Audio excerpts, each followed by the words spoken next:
और इस वक्त की सबसे बड़ी खबर, चीन की हर चाल का जवाब देने की तैयारी करने के लिए एक बड़ी बैठक होने जा रही है। और यह बैठक दिल्ली में आज दोपहर को होगी, जिसमें वरिष्ठ केंद्रीय मंत्री और सेना के अधिकारी भी शामिल होंगे।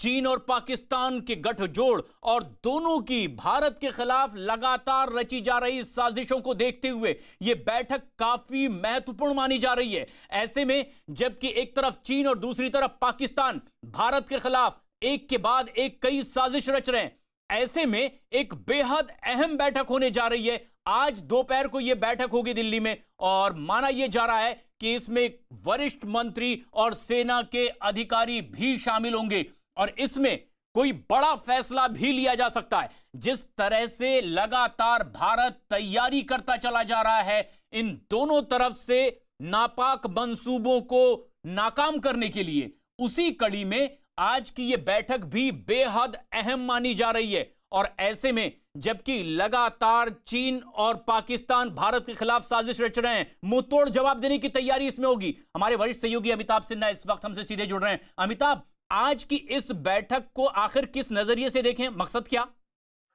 देखिए, चीन लगातार प्रोपेगेंडा वॉर कर रहा है। चीन बार बार, ये चीन की कथनी और करनी में बहुत बड़ा फर्क है। ये रक्षा मंत्री राजनाथ सिंह ने कल राज्यसभा में भी कह दिया है। चीन सीमा पर बातचीत करने से कतरा रहा है। चीन लगातार अपना सैन्य बल बढ़ा रहा है, डी एस्केलेट करने की कोशिश नहीं कर रहा है। और इसीलिए भारत को हर दिन बड़ी एक समीक्षा बैठक करनी पड़ रही है और रक्षा मंत्री एक बार फिर समीक्षा बैठक करेंगे आज दोपहर। और उस बैठक में कुछ केंद्रीय मंत्री भी हिस्सा ले सकते हैं। जयशंकर जो विदेश मंत्री है वो हिस्सा ले सकते हैं, जो इन तमाम मामलों को देख रहे हैं, जो कूटनीतिक स्तर पर बात कर रहे हैं। राजनाथ इसके साथ जितने जो सैन्य अधिकारी हैं, आला अधिकारी हैं, वो राजनाथ सिंह के साथ इस बैठक में होंगे, जो बैठक की समीक्षा करेंगे। तो कुल मिलाकर यही कहा जा सकता है कि रक्षा मंत्री राजनाथ सिंह पूरे सीमा के हालात की समीक्षा करेंगे। आने वाले दिनों की के लिए क्या रणनीति होनी चाहिए वो बनाएंगे और सीमा पर मनोबल बढ़ाए रखने के लिए और अपनी पोजीशन और कंसोलिडेट करने के लिए क्या रणनीति होगी, इस पर भी चर्चा होगी। तो ये एक बड़ी बैठक, अहम बैठक मानी जा रही है जो आज दोपहर होने वाली है। रक्षा मंत्री इस बैठक में रहेंगे, लेकिन सेना के कई बड़े अधिकारी भी इसमें मौजूद रहेंगे और माना यह भी जा रहा है कि एक बड़ी रणनीति इस बैठक में बन सकती है। जिस तरह से पाकिस्तान और चीन लगातार साजिश रच रहे हैं, जवाब देने की कोशिश इस बैठक में होगी, रणनीति इस वक्त की। लेकिन एक और बड़ी खबर आ रही है इस वक्त, चीन के इशारे पर पीओके में पाकिस्तान की चुनाव वाली साजिश का भारत कड़ा विरोध करेगा। भारत ने गिलगित बाल्टिस्तान में चुनाव करवाने के मुद्दे पर अब अंतर्राष्ट्रीय मंच पर इस मुद्दे को उठाने का ऐलान कर दिया है। भारत सरकार की दलील यह है कि गिलगित बाल्टिस्तान जम्मू कश्मीर का यानी भारत का हिस्सा हमेशा से और वहां के सदन में भारतीय प्रतिनिधि भेजता भी, लेकिन गिलगित बाल्टिस्तान में पाकिस्तान की दखल पूरी तरह से अवैध है, असंवैधानिक है। भारत का दावा यह भी है कि पाकिस्तान चोरी छिपे गिलगित बाल्टिस्तान की जमीन चीन को बेच रहा है और इसका कड़ा विरोध वहां की जनता लगातार करती रही है। सड़कों पर उतरकर इसका विरोध प्रदर्शन होता रहा। ना सिर्फ गिलगित बाल्टिस्तान में बल्कि दुनिया के कई मंचों पर वहां की आवाम इस बात को उठाती रही है। लेकिन पाकिस्तान की हुकूमत वहां के लोगों की आवाज को दबाने की लगातार कोशिश करती रही और गिलगित बाल्टिस्तान की जनता पर जुल्म और सितम लगातार पाकिस्तानी सरकार का जारी रहा। लेकिन सूत्रों के मुताबिक भारत हर अंतर्राष्ट्रीय मोर्चे पर अब गिलगित बाल्टिस्तान में पाकिस्तान की इस गैर कानूनी दखल के खिलाफ आवाज बुलंद करने वाला है। लगातार यह बात भारत कहता भी रहा है। अरुण सिंह हमारे सहयोगी इस वक्त हमसे सीधे जुड़ रहे हैं। अरुण, अब जो भारत की तैयारी है, क्या यह माना जाए कि अब तक पाकिस्तान को समझाने की कोशिश थी, अंतर्राष्ट्रीय स्तर पर अब बहुत ठोक और सॉलिड तरीके से इस बात को रखा जाएगा? क्या तैयारी होगी इसके लिए? देखिए, पाकिस्तान की सरकार की तरफ से जो गिलगिट बाल्टिस्तान के प्रभारी मंत्री हैं, उन्होंने इस तरह के संकेत दिए हैं कि पूर्ण राज्य का दर्जा दिया जाएगा और वहां जो है एक तरह से चीन का दखल बढ़ेगा। अब सवाल यह है कि गिलगिट बाल्टिस्तान भी जैसे पाक ऑक्युपाइड कश्मीर है, उसी तरह वो भी इलाका है जो हिंदुस्तान का हिस्सा है, हमारा हिस्सा है। भारत की संसद ने कहा है कि वो हमारा हिस्सा है। अब उस स्थिति की अगर स्थिति बदलना चाहता है पाकिस्तान चीन के इशारे पर, तो वो होने नहीं पाएगा। और हिंदुस्तान ने पूरी तैयारी की है कि डिप्लोमेटिक फोरम पर, वर्ल्ड फोरम पर, हर जगह पाकिस्तान की साजिश का पर्दाफाश किया जाएगा। और हिंदुस्तान ने पहले भी कड़े शब्दों में कहा था कि गिलगिट बाल्टिस्तान की जो संवैधानिक स्थिति है उसको बदलना नहीं चाहिए, क्योंकि वो हिंदुस्तान का हिस्सा है। लेकिन पाकिस्तान चीन के इशारे पर सिर्फ गिलगिट बाल्टिस्तान में ही वो इस तरह के कदम नहीं उठा रहा है। आप देखिए कि हिंदुस्तान की सीमा पर प्रशांत एयर मिसाइल डिफेंस सिस्टम भी वो सक्रिय करने जा रहा है, क्योंकि चीन के साथ जब हमारी तनातनी बढ़ रही है तो चीन चाहता है कि दो फ्रंट पर हिंदुस्तान उलझ जाए, और पाकिस्तान चीन का पिट्ठू है और इसलिए चीन के इशारे पर हर काम कर रहा है। बिल्कुल, और ऐसे में अब जवाब देने की भी कोशिश होगी। लेकिन वहीं साथ ही साथ लद्दाख में एलएसी पर जारी इस तनाव के बीच पीओके में भी अब चीन और पाकिस्तान की नई साजिश का पर्दाफाश हुआ है। और न्यूज 18 को मिली एक्सक्लूसिव जानकारी के मुताबिक चीन को खुश करने के लिए इमरान सरकार जल्द ही गिलगिट बाल्टिस्तान को प्रांत बनाने का ऐलान कर सकती है, और खुद इमरान खान इस ऐलान के लिए वहां दौरा भी कर सकते हैं। न्यूज 18 को यह भी जानकारी मिली है कि गिलगिट बाल्टिस्तान को प्रांत बनाने का ऐलान करने के साथ साथ नवंबर तक वहां चुनाव करवाए जाने का भी ऐलान हो सकता है। पाकिस्तान यह सब कुछ इसलिए कर रहा है क्योंकि इकोनॉमिक कॉरिडोर की आड़ में चीन पीओके के गिलगिट इलाके में अपनी मिलिट्री बेस बनाना चाहता है, जबकि भारत लगातार पाकिस्तान को यह बता चुका है कि इस इलाके पर भारत का अधिकार है और पाकिस्तान वहां का संविधान नहीं बदल सकता है। रिफत अब्दुल्ला हमारे सहयोगी इस वक्त हमसे सीधे जुड़ रहे हैं। रिफत, गिलगिट बाल्टिस्तान को लेकर जो कवायद पाकिस्तान की ओर से करने की अब कोशिश हो सकती है, किस तरह की तैयारी भारत की ओर से, और क्या वहां से अब बड़ी खबर आ रही है?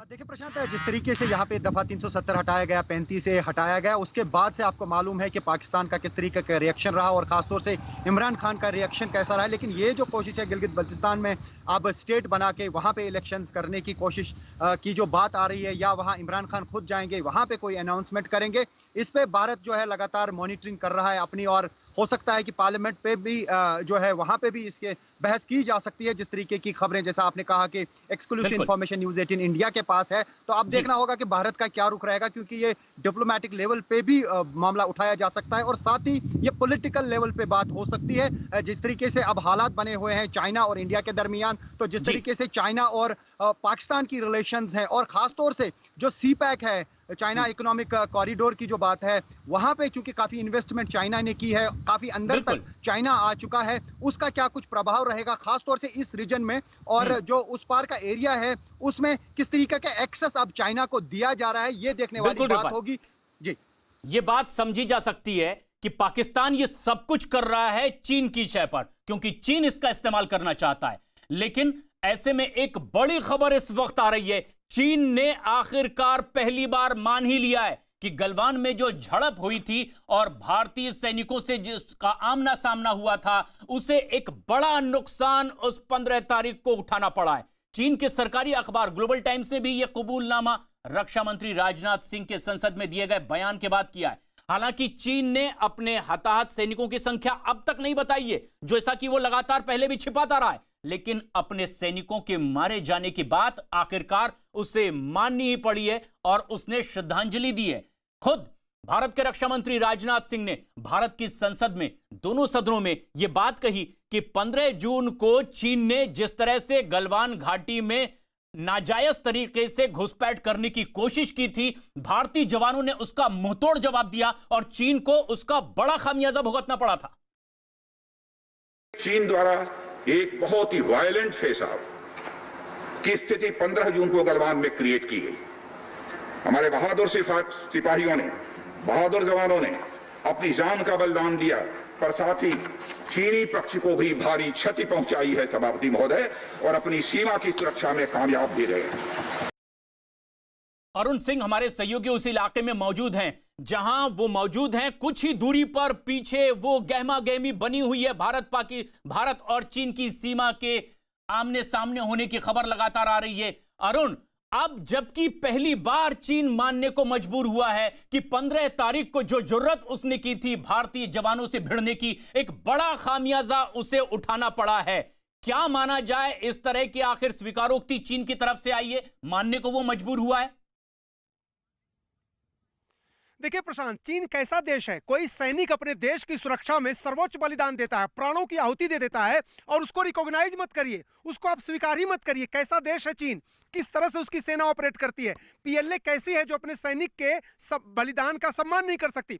हिंदुस्तान ने पूरे शौर्य के साथ लड़ाई लड़ी थी और पूरी दुनिया के सामने स्वीकार किया था कि हमारे 20 सैनिक शहीद हुए, उसमें एक कर्नल संतोष बाबू भी थे।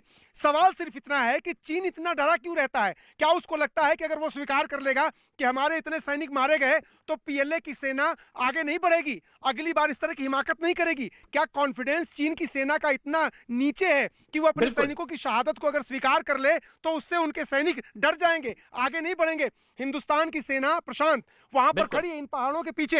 हिंदुस्तान की सेना चीन की सेना के सामने डटकर खड़ी है, मुकाबला कर रही है और कोई भी बलिदान देने के लिए तैयार है। लेकिन चीन ऐसा देश है जो अपने ही सैनिकों की मौत को स्वीकार करने में इतना समय लगा देता है, लेकिन आखिरकार सच्चाई सामने आएगी। हिंदुस्तान की तरफ से कहा गया था कि भारी नुकसान हुआ है चीन को। अब चीन की बारी है कि वो बताए दुनिया के सामने कि उसके कितने सैनिक मारे गए हैं गलवान के संघर्ष में। बिल्कुल, हमारे सहयोगी वहीं मौजूद हैं जहां से कुछ दूरी पर ही भारत और चीन की सेनाएं आमने सामने हैं और लगातार मुंहतोड़ जवाब देने के लिए मुस्तैद भारतीय जवान। लेकिन लद्दाख में एलएसी के करीब सेना इस बार 2 मोर्चों पर जंग लड़ने के लिए तैयार है।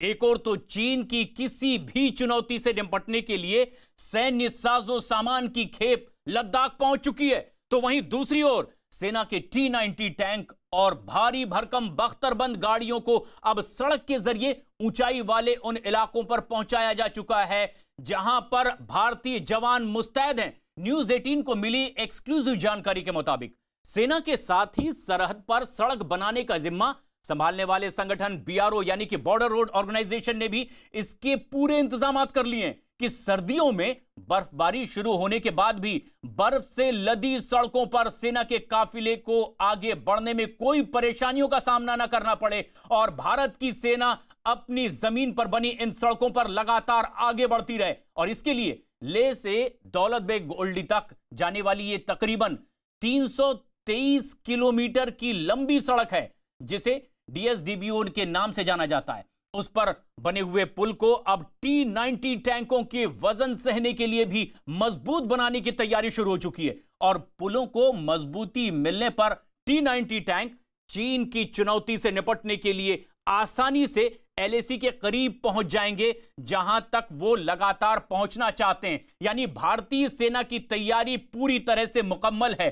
सर्दी के मौसम में भी चीन ने लगातार धमकाने की कोशिश की कि ये सर्दी यानी ठंड भारतीय सेना को परेशान करेगी, लेकिन उसे नहीं पता कि भारत की रक्षा के लिए जांबाज पूरी तरह से तैयार है। लेकिन इस बीच एक और बड़ी खबर आ रही है। LAC पर भारत के चीन के तनाव के बीच में रूस के राष्ट्रपति ने प्रधानमंत्री नरेंद्र मोदी से फोन पर बातचीत की है।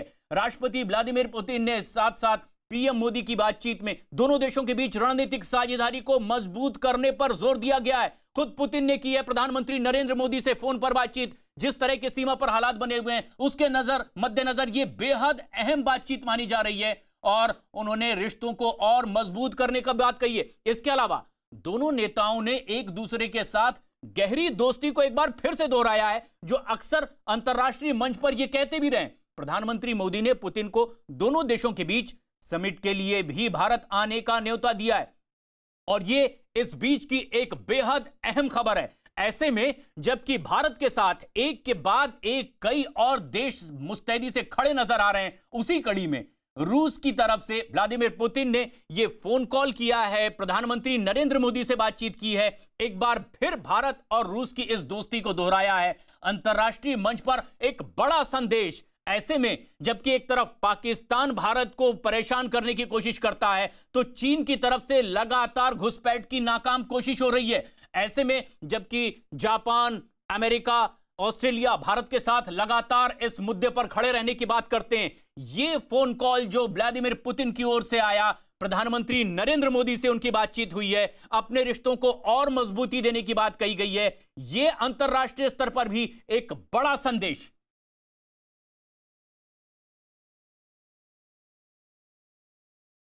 अनुराग ढांडा हमारे सहयोगी इस वक्त हमसे सीधे जुड़ रहे हैं। अनुराग, ऐसे में जबकि कई देश भारत के साथ इस मौके पर इस सच्चाई के साथ खड़े हैं, रूस का फोन आना, यानी व्लादिमीर पुतिन का फोन आना, पीएम मोदी से बातचीत और रिश्तों को और मजबूत करना, अंतर्राष्ट्रीय स्तर पर किस तरह का संदेश आज जाता हुआ नजर आएगा? देखिए, बिल्कुल अंतर्राष्ट्रीय स्तर पर आप देख रहे हैं कि एक के बाद एक देश भारत के समर्थन में आ रहे हैं और सीधे तौर पर भारत और रूस के जो पुराने संबंध हैं वो दोबारा से जिंदा होते हुए नजर आ रहे हैं, वो दोबारा से और करीबी बढ़ती हुई नजर आ रही है। तो ये निश्चित तौर पर एक बड़ा संदेश होगा चीन के लिए कि वो अलग थलग पड़ गया पूरी दुनिया में। लेकिन अंतर्राष्ट्रीय तो आपने देखा कि किस तरीके का मैसेज है। मैं आपको बिल्कुल लोकल जो लद्दाख के लोगों का जो जज्बा है, मैं आपको ऐसी जगह पर आज यहाँ पर हम खड़े हुए हैं, माठो गाँव है ये, लेह का माठो गांव है, और यहां के लोगों का जज्बा देखते ही बनता है कि किस तरीके से अपनी सेना के समर्थन में ये सब लोग यहां पर खड़े हुए हैं। हम इस जगह पर मौजूद हैं जहां से ये राशन भेज रहे हैं फिलहाल बॉर्डर पर। यहाँ से ये तमाम लोग, गांव के लोग इकट्ठा होकर यहाँ से खास सत्तू है, लोकल सत्तू है यहाँ का, जो यहाँ से भेज रहे हैं बॉर्डर पर। और क्यों भेज रहे हैं, कैसे भेज रहे हैं, वो तमाम बात हम इन गांव के लोगों से यहाँ पर करेंगे। और ये इसलिए महत्वपूर्ण है, ऐसा नहीं है कि सेना के पास खाने की कमी है, लेकिन ये जज्बा देखिए कि उस सेना का दम तभी तक होता है जब उसके पीछे जनता खड़ी है देश की। तो जनता किस तरीके से खड़ी है वो जज्बा देखिए। आप अपना नाम बताइए सबसे पहले कि आप ये पूरा कोऑर्डिनेट करते हैं गांव वालों से लेकर के सेना को देने में। आप नाम बताइए। जी, मैं नमग्याल फुनसोक हूँ और मैं एक सर्विसमैन आदमी हूँ। आप एक सर्विसमैन, आप मुझे बताइए कि ऐसा क्या आप लोग भेज रहे हैं जो कि सेना के पास खाने की चीज़ उपलब्ध नहीं है, और क्या ये आप लोगों का जज्बा है कि हमें मदद करनी है सेना की? जी, ऐसे कोई बात नहीं सर कि सेना के पास खाने की चीज़ नहीं है। आज के डेट में अगर आप नेशनल आपके चैनल्स पे भी देखो या दूसरी कहीं भी चैनल्स पे देखो, पहले से ज़्यादा आ रहा है। और जहाँ तक आजकल हमें जो वहाँ पे जो भी किसी का भाई होता है, किसी का बेटा होता है, तो अभी फिलहाल फ़ोन पे बात हो रहा है थोड़ा बहुत, तो उनका भी हमें सुनने को मिल रहा है कि हमें राशन बेहमती राशन आ रहा है, पहले से भी ज्यादा आ रहा है, पहले से भी ज्यादा आ रहा है, पहले से ज्यादा आ रहा है। लेकिन मुझे ये बताइए, ये क्या खास चीज है जो आप भेज रहे हैं? मैं आ रहा हूँ, ये एक लोकल एक आटे की तरह होता है जिसको सातू बोलते हैं सर, और लोकल लैंग्वेज में इसको फे बोलते हैं। इसमें न्यूट्रिशन बहुत ज़्यादा होता है, जो एल्टीट्यूड में ये सबसे ज़्यादा ये मतलब इजी टू कुक होता है सर। और इसको सूखा भी खाया जाता है, और इसको सूप बना के ब्रेकफास्ट के टाइम पे अगर आप एक मतलब कप खाओगे ना सर, दिन भर आपके शरीर में गर्माहट रहता है। तो और इसमें ये भी है सर, दूसरी बात इसमें इजी टू कुक तो है ही है। अच्छा, ये सब चीजें कि इसकी जरूरत पड़ेगी हाइट पर, ये आपको इसलिए पता है क्योंकि आप लोगों ने काम किया उसी हाइट पर? जी सर, जब करगिल वार हुए थे 99 में, तो इसी तरह जिस तरह आज माठो गांव के जो सब लोग मिलकर इस तरह से छोटा छोटा अपने हिसाब से कंट्रीब्यूशन कर रहा है, उसी तरह करगिल वार जब हुआ था उस समय तो मैं तो जस्ट रिटायर हुआ था, मैं उस अनलकीली मैं उसमें हिस्सा नहीं ले सका, मगर जिन्होंने भी लिया सारे सिविल ने चाहे कि यहाँ के लोकल गांव वाले लंबाधर के नेतृत्व में हो या LBA या अंजुमन भेजा इसी तरीके से। और ये एक्सक्लूसिव तस्वीरें हम लेकर के आ रहे हैं आप तक, जो लद्दाख के लोगों का जज्बा है वो आप देख सकते हैं। गांव के जो नंबरदार हैं वो भी हमारे साथ मौजूद हैं। आप जरा ये बताइए कि गांव से कितना कंट्रीब्यूशन और किस तरीके से आप ये राशन भेज रहे हैं जो कि सीधे रेडी टू कुक है, जो सीधा वो पानी में मिलाकर खा सकते हैं? नहीं ऐसा ना भाई, अभी भाई साहब ने वो क्या कहने के मुताबिक फिर हमने भी सोचा भाई कि हमारा बंदा सब, कोई किसी का लड़का किसी का हस्बैंड सब उधर मतलब कठिन समझो जी सर, ऊंचे पहाड़ पर बैठे हैं, तो हमारे तरफ से कुछ होना चाहिए। इनके कहने के मुताबिक वहाँ खाने वो पीने के वो कमी नहीं है, फिर भी मतलब ये लोकल खाना है, लोकल मतलब इनको वहाँ आपने कहा एजी कुक है। ये जिस तरह ये खिचड़ी के तौर पर भी ये पी सकता है, इसमें सब्जी डाल सकता है, इसमें पानी उबालो, उसमें नमक डालो, उसको हम खुला तो इनकी भावना को आप समझिए कि इनके बच्चे जो हैं वो बॉर्डर पर, वहाँ LAC पर, हाइट्स पर बैठे हुए हैं, इन्हीं के गांव के बच्चे हैं। इनका कहना है कि हम उन्हें ये घर का खाना एक तरीके से भेजना चाहते हैं जो न्यूट्रिशियस भी है, रेडी टू ईट है पूरी तरह से। और इनको मालूम है, क्योंकि ये इनमें से काफ़ी लोग एक्स सर्विसमैन भी हैं, तो इनको मालूम है कि उन हाइट्स पर लड़ते हुए किस चीज़ की ज़रूरत पड़ती है। तो ये बहुत ही शानदार जज्बा लद्दाख के लोगों का, सेना के पीछे खड़े हैं, सेना के साथ खड़े हैं, और पूरा यहाँ पर नाप तोल करके, इन पर मार्किंग करके कि कितना किसमें है, ताकि आर्मी को वहाँ पर कुछ नहीं करना पड़े, बिल्कुल सीधा खाना पोस्ट पर भेजा जा सकता है। इस तरीके से यहाँ तैयारी करके भेजी जा रही है। ये एक बहुत ही शानदार इनिशिएटिव जो हम आपको दिखा रहे हैं यहाँ पर। और न्यूज 18 इंडिया पर यह एक्सक्लूसिव तस्वीरें भी है कि लद्दाख के गांव के लोग किस तरह से कंधा मिलाकर भारतीय जवानों के साथ खड़े हुए हैं। जो बन पड़ रहा है अपनी तरफ से उन्हें सहयोग करने की कोशिश कर रहे हैं। लेकिन इस बीच एक और बेहद अहम खबर यह भी कि LAC पर चीन से जारी इस तनाव के बीच न्यूज 18 इंडिया को एक सुपर एक्सक्लूसिव खबर मिली है। भारत ने चीन की किसी भी हिमाकत का जवाब देने के लिए लद्दाख में एक ऐसी टैंकनुमा बख्तरबंद गाड़ी भी तैयार कर ली है और ऐसे में चीन को यह जवाब देने की तैयारी भी है। लेकिन जहां हमारे सहयोगी मौजूद हैं अनुराग ढांडा इस वक्त लद्दाख का एक गांव माठो। लेकिन अनुराग, जो तस्वीरें आप देख पा रहे हैं लद्दाख के जिस गांव में आप मौजूद हैं, इस माठो गांव के लोगों का जो जज्बा है, क्या वो कहता है इस हालात को देखते हुए?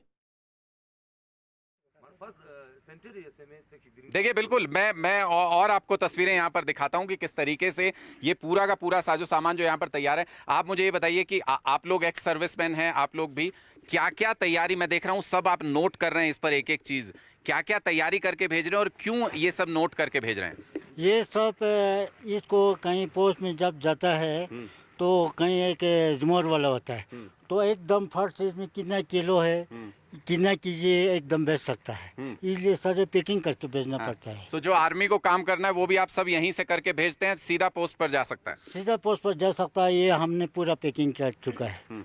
अच्छा हाँ। तो आप मैं आपको एक पूरी तस्वीर एक इस इलाके की दिखा दूं कि देखिए किस तरीके से ये पूरा गांव की तस्वीर मैं आपको दिखा रहा हूं। यहां पर ये गाड़ी खड़ी है जिसमें पूरा सामान जाना है, साथ ही किन हालात में ये तमाम लोग रहते हैं। ये पूरा गांव हरा भरा इन्होंने पूरा बनाया हुआ है, छोटे छोटे घर, छोटे छोटे ये जहां पर हम इस वक्त मौजूद हैं एक सामुदायिक केंद्र की तरह है।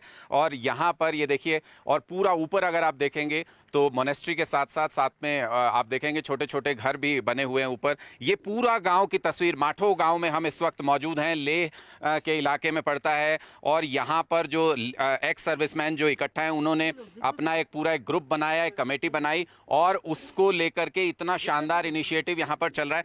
मुझे ज़रा ये भी बताइए कि ये कैसे आप लोगों के मन में विचार आया कि ये करना चाहिए? आप लोग भी लड़े होंगे कभी उन हाइट पर, कितना मुश्किल होता है? हाँ जी सर, ये हम लोग जो है पहले हम आर्मी में रह चुका है, क्योंकि हमें जो है 65 जो लड़ाई हुआ है, 71 के लड़ाई हुआ है, उस वक्त वहाँ आर्मी में था। इस वक्त जो हमारा लद्दाखी लोग जो ना लद्दाखी लोकल जो खाना ये लोग भेजता है वहाँ पर बहुत ज़रूरी पड़ता है, क्योंकि ये जो ना जल्दी कोई देरी नहीं है। बाकी जो दाल रोटी की तरह इस तरह पकड़ना नहीं पड़ता है, एकदम जो ना तुरंत जो खट के था। उस हिसाब से हम ये को अभी फिलहाल हम थोड़ा आप 62, 65 में भी थे, कितना फर्क तब में और अब में है? कितनी सुविधाएं बढ़ गई हैं अब अपने फौजियों के लिए? उस वक्त तो बहुत कम था। अभी इस वक्त तो जो ना हमारे हिंदुस्तान में जो ना काफ़ी हथियार है, कुछ भी है, हम कभी भी उसके साथ जो ना दुश्मन के साथ हम मुकाबला कर सकते हैं। उस वक्त हमारे पास वेपन कम था, फिर भी जो ना हम लोग लास्ट को नहीं कुछ ना हम आपको ये तमाम तस्वीरें दिखा रहे हैं गांव के साथ साथ। ये देखिए अपाचे जो आज लगातार उड़ान भर रहा है लेह के आसमान में। आज एयरफोर्स ने ये भी इसकी तस्वीर जारी करते हुए अपाचे की एक जिसको वॉर क्राई कह सकते हैं, ये कहा कि जाते हुए घबराइए नहीं बिल्कुल भी, पूरी तरह से, और क्योंकि हमारी ट्रेनिंग जीत के लिए। तो ये तमाम अलग अलग पहलू हम आपको दिखा रहे हैं यहाँ से लाइव तस्वीरें लेह के इलाके से। माठो गांव में हम इस वक्त मौजूद हैं जहां आप देख रहे हैं लोगों का जज्बा और ये पूरा सामान गाड़ी में किस तरीके से लादा जा रहा है। देखिए आइए इधर, हम आपको ये तस्वीर जरूर दिखाएंगे। एक बार आप ये जो पूरा सामान है अब इसको गाड़ी में लादा जा रहा है यहाँ से और इसको आर्मी के हवाले किया जाएगा। बिल्कुल अनुराग, ये जो तस्वीरें आप हमारे दर्शकों तक पहुंचा रहे हैं ये इस बात की बानगी है कि सीमा पर सिर्फ भारतीय सेना के जवान ही नहीं बल्कि हर हिंदुस्तानी गांव का और शहर का कंधे से कंधा मिलाकर सेना के साथ तैयार है। और लद्दाख के इस माटो गांव की तस्वीर भी यही कुछ बयां करती हुई। बने रहें हमारे साथ। लेकिन ऐसे में तैयारी मुकम्मल है, LAC पर भारतीय सेना पूरी तरह से तैयार है। और इसकी एक और तस्वीर सामने आई है जिससे खुद भारतीय वायुसेना ने ट्वीट किया है। भारतीय वायुसेना ने लेह में तैनात अपाचे हेलीकॉप्टर की तस्वीर ट्वीट करते हुए लिखा कि जब हम लड़ाई में लड़ने जाते हैं तो डरते नहीं हैं, क्योंकि जीतने के लिए हमेशा तैयार रहते हैं। और ये वही तस्वीर। सरहद पर गरजेगी भारत की तोप, धोखेबाजी का नतीजा भुगतेगा चीन। पेंगोंग त्सो लेक के लिए खास तैयारी।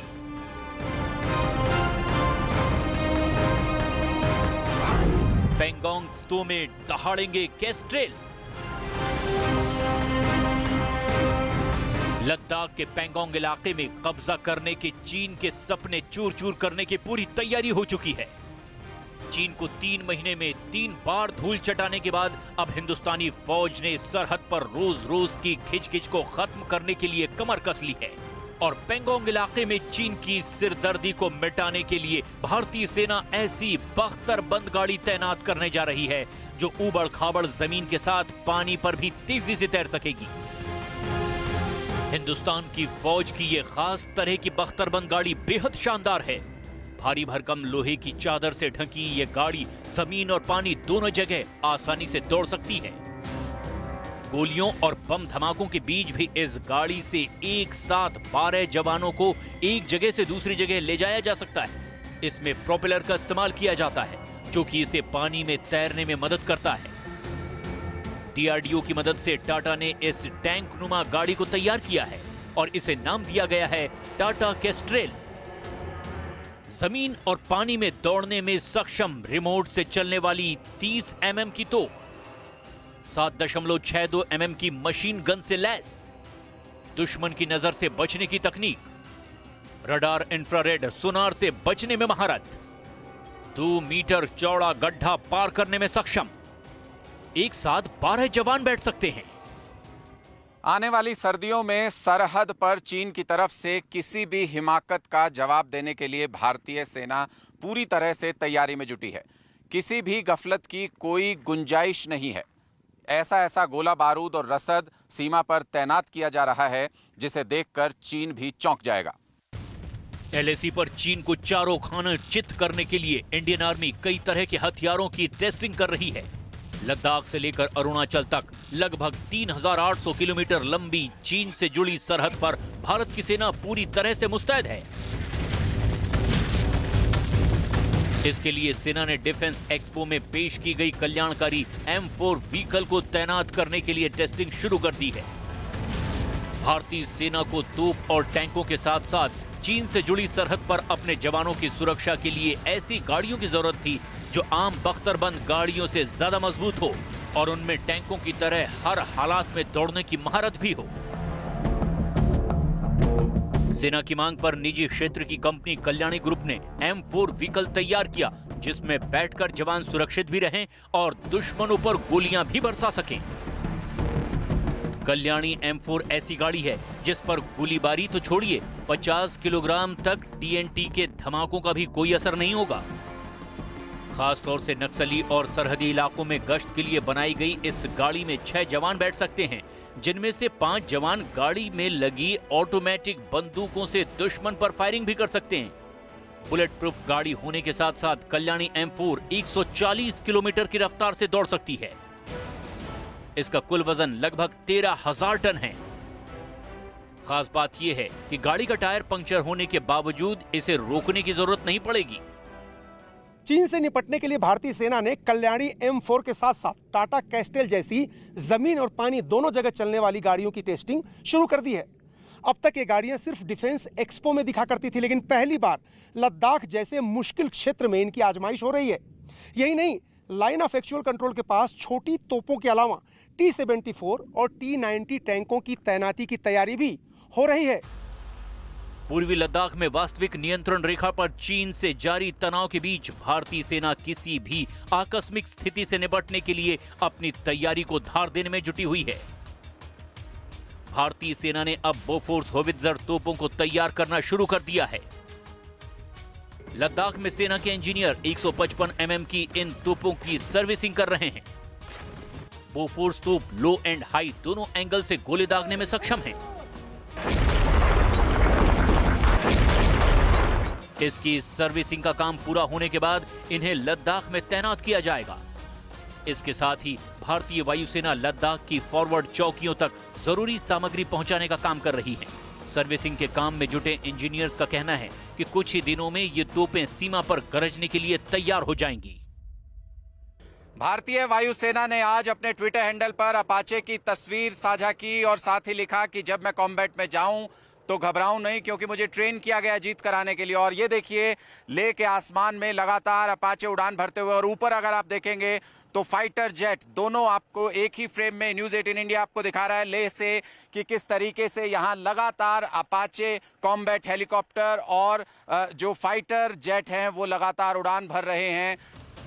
सेना ने रूस के बने T-72 टैंक और T-90 टैंकों को भी LAC के पास के इलाकों में पहुंचाना शुरू कर दिया है। सेना कोई भी ऐसी चूक नहीं करना चाहती जिससे चीन को भारत पर बढ़त मिल सके। लद्दाख समेत पूरे LAC पर भारत की जबरदस्त जवाबी तैयारी को देखकर चीन की समझ में नहीं आ रहा है कि वो अब करे तो क्या करे। इसीलिए वो कभी अपने मंत्रियों के जरिए शांति की बात कर रहा है तो वहीं अपने सरकारी अखबार ग्लोबल टाइम्स के जरिए गीदड़ भभकी देने में जुटा हुआ है। लेकिन भारत चीन को हर तरह से मुंहतोड़ जवाब देने के लिए तैयारियों को पुख्ता करने में जुटा हुआ है। लेकिन इन तमाम तैयारियों के बीच एक और बड़ी खबर आ रही है। चीन से जुड़ी ग्राउंड रिपोर्ट सामने आई है जिसमें कहा जा रहा है कि ब्लैक टॉप जैसी ऊंची चोटियों पर भारतीय सैनिकों के कब्जा जमाने के बाद चीन की सेना में खौफ फैल गया है। चीन के कई एक्सपर्ट ने अपने नेताओं को समझाना भी शुरू कर दिया है कि लद्दाख में भारत से पंगा लेना बहुत महंगा पड़ सकता है चीन को। यहां तक कहा जा रहा है कि भारतीय सैनिक ऊंची पहाड़ियों पर इतनी मजबूती से मौजूद हैं कि वहां पर तैनात एक सैनिक भी चीन के 9 जवानों पर भारी पड़ सकता है। और ऐसे में यह एक बड़ी चेतावनी चीन के लिए। ऑपरेशन ब्लैक टॉप के बाद चीन पस्त। ऊंची चोटियों पर भारत के कब्जे से घबराया चीन।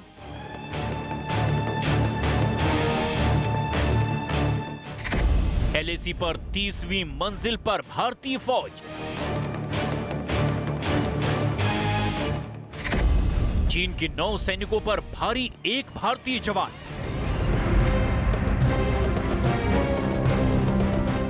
LAC पर भारत के चक्रव्यूह में बुरी तरह फंस गया है चीन। जब गलवान में टकराए चीनी सैनिक तो उन्हें सीधे गर्त में पहुंचा दिया गया और उसके बाद चीन को 29-30 अगस्त को ब्लैक टॉप से खदेड़ दिया गया।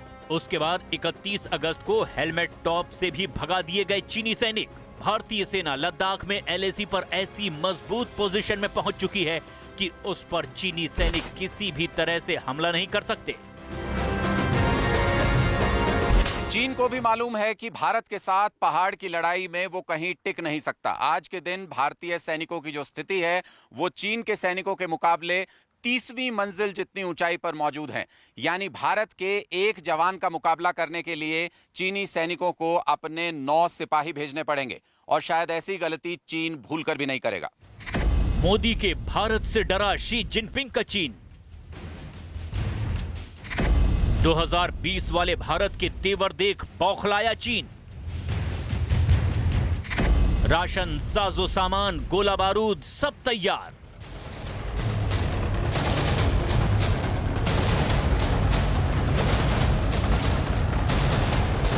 चीन का सरकारी अखबार ग्लोबल टाइम्स भारत को सर्दियों में धमकी दे रहा है। उसका दावा है कि चीन की सेना -60 डिग्री सेल्सियस के टेम्परेचर में LAC पर डटे रहने की तैयारी कर चुकी है। लेकिन सच तो ये है कि चीन की सेना को ऐसे सर्द मौसम में रहने का कोई तजुर्बा नहीं है।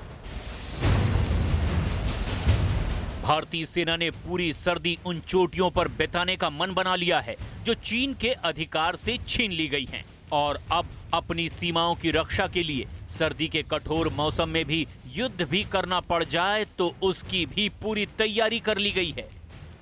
सैनिकों को ठंड से बचाने के लिए गर्म टेंट के बड़े पैमाने पर इंतजाम किए गए हैं। माउंटेनियरिंग के साजो सामान चोटियों पर तैनात सैनिकों को दे दिए गए हैं।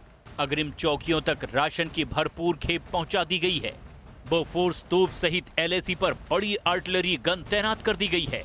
अग्रिम चौकियों पर हीटर कैरो नाम के हीटर लगा दिए गए हैं जो सैनिकों को गर्म रखेंगे।